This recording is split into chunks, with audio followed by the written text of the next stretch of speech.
because I knew this is the route I wanted to do, I was looking for more information, and then I bumped into your YouTube channel. Yeah.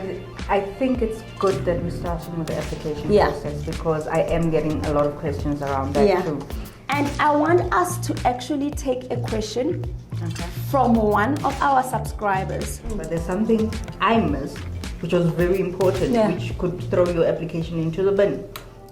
Hi, welcome to In My Lawful Experience. My name is Sinako Lindazwe, and today we are bringing you a very informative session that you actually have asked for. We're gonna get you into this video. We're gonna be reading some of the questions that you have sent us on YouTube, and we will delve into them right now with Samantha. Samantha, how are you doing? I'm good.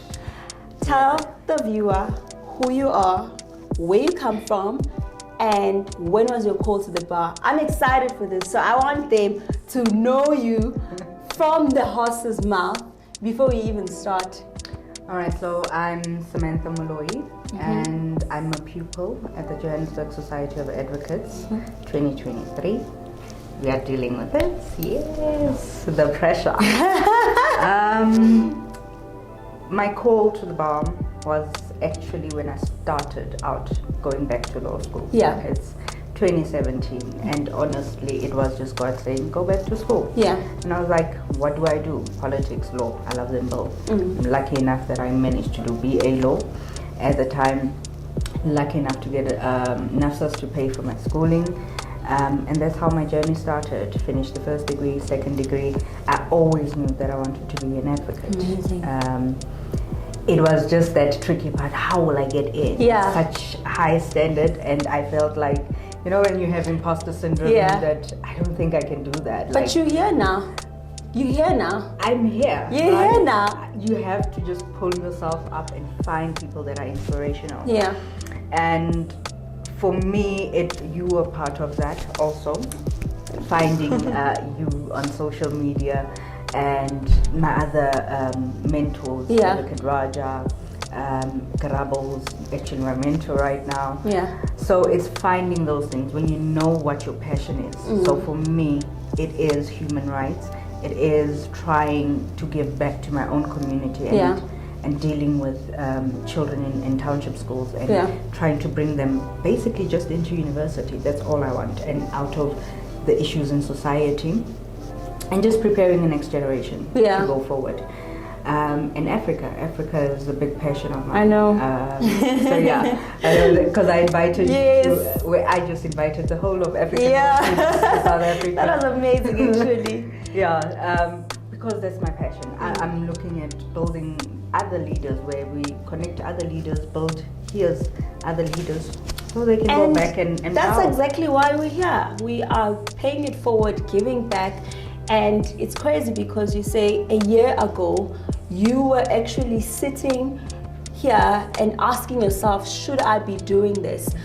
And you were actively looking for information, and today you are sitting here and giving out that very same information. First things first, did you find the answers pertaining to the difference between being an attorney and an advocate as you were doing your research and deciding whether you want to come to the profession and practice as an advocate? So that information, you get it at university. Yeah. You get the gist of what the difference is. Yeah. And you know what the next step is. If you want to be an attorney, you would go and do your articles after school, secure that. If you want to be an advocate, you would go through the bar and do pupilage. Yeah. And you will know the difference. The case articles, you get paid, pupilage, there's not happening there. So you start asking yourself these questions. Do I want to do this? Yeah. What does it entail? So because I knew this is the route I wanted to do, I was looking for more information, and then I bumped into your YouTube channel. Yeah. And that's the information where I got it from, because I wanted to know about the application process. What does this entail? Interviews and stuff like that. Because I feel better prepared when I know what I'm dealing with. Yeah. So I also asked around. So that's how I prepped. I prepped through your channel. Yeah. I prepped by asking other advocates, what did they ask you up there? And how do you respond to these questions? Because I didn't want to wing it. This is something important to me. I really wanted to be prepared for it. Let's stop there and just take the viewer who's watching through the practicality of it. We're speaking about the preparation, we're speaking about these questions that they would have asked.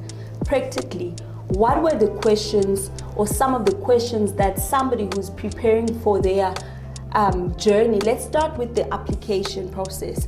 What questions should they be preparing themselves to answer? I know the application form itself is out there, but what were some of the questions that you grappled with as you were completing that application, going into that interview process? Well, okay, I think it's good that we're starting with the application process, because I am getting a lot of questions around that too.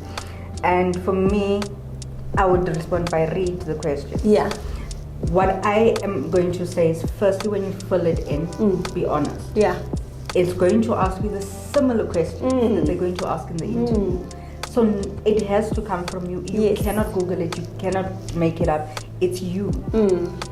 Now, once you've done that, if you do not have an answer for something that's been posed to you, you just write not applicable, because it's not applicable to you. And then you move on with the other questions. Prep your reference letters in time. They want 2. I hope it's still the same. Yeah. But what I did, I reached out to at least 4 people for reference letters, so that I could get some back. Because mostly when you in law school, like myself, the lecturers are quite busy. Yes. And it took them about a month to get my reference, because you want something proper. And go to someone you know, right? That can speak not generically about you. Yeah. So prep those almost 2 months in advance. I did it in a month and almost didn't make it. didn't make the deadline, because they are busy people. But I did get my reference letters sorted out, so you have to attach that. Important, I think it's on page 1, if not page 7. She even crammed the pages, instructions, page numbers. I didn't cram it. It hit us there. So let me tell you what happened. It's a good thing. It means you were involved in the process. Do you know what I mean? You were so involved. It was your own application that you put so much work into it, and it actually also stems what you're saying. You're not just saying it, but it's something that you also did yourself. You said the answers mustn't be generic. The answers must come from the heart, meaning it's all truth that came within you. Hence, you know, on page 1, this is what I filled in, on page 7, because you were actually involved and you were very intentional about it. So I really commend that. I really do. And it took me a while. I didn't do it in one day. Yeah. I think I started my application way before it came out, because I downloaded the old application and took a look at what is needed. Intentional. And then when the new one came out, I started filling it in. To my surprise, I think I started in May, so I was doing bits and pieces of it so that I can focus on just the block. Yeah. And then I had a baby. Congratulations. Not in time. She came way before her time. So we were stuck in hospital, and closing date is nearing. Oh my God. While we're in hospital. So when I brought the application, I hadn't finished the last part. So I did that as a rush job, but I knew the answers to it, because I had looked at this thing for the longest of time. Yes. I looked at that application like a year before, and at least 2 years before. So what I wanted to tell our viewers is that there's an instruction page. Yeah. That instruction page, read it over and over. You will miss it, just like we miss instructions, but there's something I missed, which was very important, which could throw your application into the bin. Pagination. Could you believe it?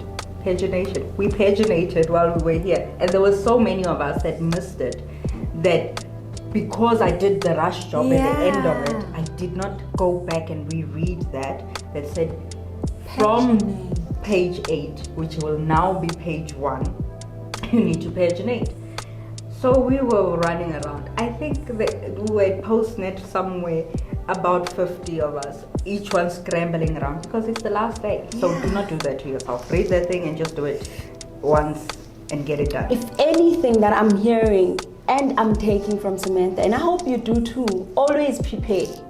You can never prepare or overly prepare, because this is someone who literally downloaded an application form a year before and started filling in that application a year before. But there were some things that were missed because of the last minute rushes. I'm forgiving her. She's got a valid excuse why.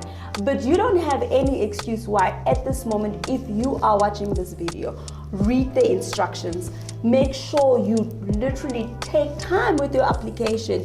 Every single minute counts and every single minute can make a difference. And if you are going to prepare the best application form, which has landed her an interview, of course, it is through preparation and making sure that you have literally filled in the most thorough way that you can almost imagine. Always imagine. I mean, the reason is that your application becomes your interview. So it becomes hard when someone says, what did they ask you in the interview? Transition is that I can't give it to you because it's about me. Yeah. They asked me about me, myself, and they asked me about my reference letters, what they were speaking about in my reference. So for instance, I opened an NPO of the work that I did back in the township schools. Yes. In my location. So they asked me around these things, your passions, my position as the chairperson of the Law Student Council efforts. They asked me about those things, about my work in FELAS, the Federation of African Law Students. So that's, to me, it's full circle. So the things, there are some generic questions that you would need to grapple with, which is in the application. Why the bar? Why do you want to become an advocate? Why do you want to come to this bar? So you need to know why you actually want to be there. It's not like, I think sometimes people would want to come to the bar because they didn't get articles for very wrong reasons, because you'll cry. Then you will. You will cry. It is not an answer for you. Do not do that. Just go and do your articles. But you need to know why you want to be here. And for me, it was the passion of, I always wanted to be an advocate. Yeah. But I actually am aware of the type of work that needs to be put in. And are you ready? Are you even ready? That's what you need to ask yourself. Am I ready to do this? Am I willing to go through this? Is it for me also? Is it aligned with my purpose? Exactly. Don't do just because you see someone is having a good time in life or and is it though? Is it though? Is it though? Because as I think you would say, and you would correct me if I'm wrong, what you see and what you go through are two different things. Very. And if I had told you what it is like being at the bar, would I have been accurate though? Because your experience is definitely different than what someone else might tell you it would be. Am I right? Am I wrong? No, definitely it is. I think when we had our induction section, which we call the scary section, where they actually told you that it's difficult at the bar. You sleep like 3 hours. You have a lot. You've got to juggle chamber work, and you've got to juggle the work that you are given. You need to attend classes sometimes twice a day, most of the times twice a day. It's very exhausting. And as a person, you brush these things off until you're in it and you experience it. But for me, because I wanted to be here, and I understand the pressure. If you wake me up next year and say, let's do the bar, or here's a reset, do you want to do this again? It's yes. I definitely want to do this again. Am I enjoying myself? Yes. Is it pressure? Yes. Do you cry sometimes? Yes. But you need to know what you want. Would I do it again? Definitely, because this is where I want to be. I understand the struggles of it. And if you're not aware of it, you're going to have a tough time. Which brings us to another generic interview question. For me, because I came straight out of university, was that how are you going to be briefed? How are you going to make money? How are you going to get the clients? How are you going to get clients? How are you going to set up your practice? And I needed to think about that for myself. So it's in the application. So I had to sit with that question a little bit. You have bills to pay. And you need to start thinking about these things that, do I want to go this route? I have a friend of mine that said, I cannot deal with a year without money. I've been in school the whole time, so I'm going to go the articles route and then come to the bar, which was good. Do you understand? I then decided that, look, I'm going to die once. I want to take a chance, I'm going to die once, and a lot of things are going to be sacrificed, but it's up until a certain end. Yeah. Something's going to pay off. With hard work, it will always pay off. It does pay off. And if you want to be at a place and you committed to that dream, you committed to that goal, of course there will be challenges. There's always challenges. There's no place where a person is not challenged. And if you're in it, like you are, full heart, those challenges are going to come. But the nice thing about it is that it's only temporary. Yes. And the rewards will be far greater in the end. I mean, we have been seeing a lot of advocates that are living the life, and we're like, oh my gosh, I can't wait to get there. And of course, if it's possible for them, it's obviously going to be possible for you too. And that's my mantra. I always believe in that if it's possible for me, it's possible for you. And if you just stay the course, definitely, everything will align. And I want us to actually take a question from one of our subscribers who has asked that they say their name actually is Azande Pungula. Her question is that, I understand that pupillage is without pay, and is there though some sort of incentive that the bar can provide you which should financially assist you if you require? And could you please do a more in-depth interview about the advocate intals, which we of course are doing right now? So let's get to the money aspect. Is there some sort of assistance during pupillage that the bar provides for you? And for Azande and someone else who's watching, what channels can they follow in order to secure that assistance?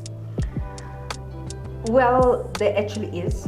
I'll start with not the one from the bar, but the LPC. So the legal practice has a stipend. I think it pays about 7,000, if I'm not mistaken. It has a threshold that it's not for people above 35 years of age. So if you're above that, then you cannot apply for it. But the challenges around that, which I think are the similar challenges with the bar, is that you will get the response if you've got it or not early enough, but the money will not be paid in quick enough. So for a good 4 to 5 months, you on your own. But then do you get the back pays? What I know and understand, you will get back paid on it. So the bar has something similar. It's actually the JSA and the Gauteng bar that gives stipends out, which I applied for both, but you cannot take both. In fact, if you get one, you then need to tell them about the other. You need to tell them so that they don't give you the other ones. And if you're dishonest about it, that will land you in hot water. Of course, I mean, you can end up not being admitted as an advocate. So the Gauteng bar one and the Johannesburg bar one is about 3,000 rands. I think it changes all the time, but for this time, I know that it's about 3,000 rands. But they also check your needs and stuff like that. But because I think the influx was a lot of people that needed the money. Also the same challenges that you will get it later in time. So it's not something that when you start in the end of January, in February you'll get it. No, you'll possibly get to June.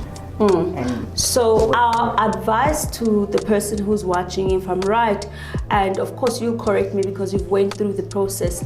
I didn't have any financial assistance, but I had support, of course, from family. And I think that the best advice would be to have that support system that would support you for the first 6 months, and not only rely on the fact that you have applied for financial assistance. Because you might not get it. You might not get it. You might not get it. There might be no funds. There's no, they have to give it to you. Yeah. So I would say that is actually the last resort, because even if you get it, it doesn't make much of a difference. It's literally, if you're taking taxis like me, it ends up in taxi fee. So you want to make sure that you have a conversation with your family to say, okay, this is what I'm going to do. This is the difference. Can you support me on a monthly basis? Try to find family members that will help you. If you do not have, if you're lucky enough to have family like that, you need to, for me, I had to sit down with my husband and I had to say, okay, there's a lot we are not going to achieve. So he had to take up things like driving an Uber part-time so that we can just make ends meet. Do you understand? Aren't we lucky to have very, husbands and we don't supportive? have, not everyone has that. Sorry, you can pray for such. But it's things like that you really need to work at the financial situation. I was speaking to one of the young men that asked me about coming to the bar, and I said, go do articles. You're young. Yeah. Even if you might not like it, go do articles. When you get paid, you take that money, you stash it, you use half, use the other half. You start so saving. That when you come to the bar, you are not struggling, because you can't concentrate on an empty stomach, right? And you might not get to a bar like I'm at Thulamela where my mentor pays for my lunch. Yeah. Do you understand? Definitely. I've heard of experiences where there's no lunch paid for, people that end up having to sleep in the library because they can't go home. You don't have the taxi fare to up and down. And knowing the reality of most of us as black people, where we come from, that's the issue. Yeah. So you want to look at those things. So if you're young, there's no rush. The bar is always going to be here.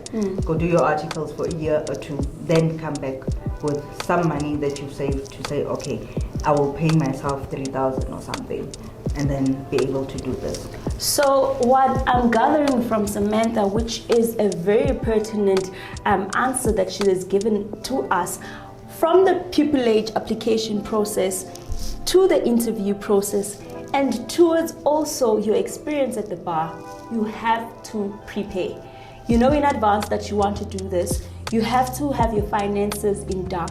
You have to have the support system in dark as well. And you also have to start thinking about the answers to those application forms and what you're going to put in there, and even start trying to fill in that application prior. And of course, your application will become your interview. And from me and Samantha, we want to say thank you for joining us today, and it was lovely sitting with you and giving you all this information. Until next time, goodbye.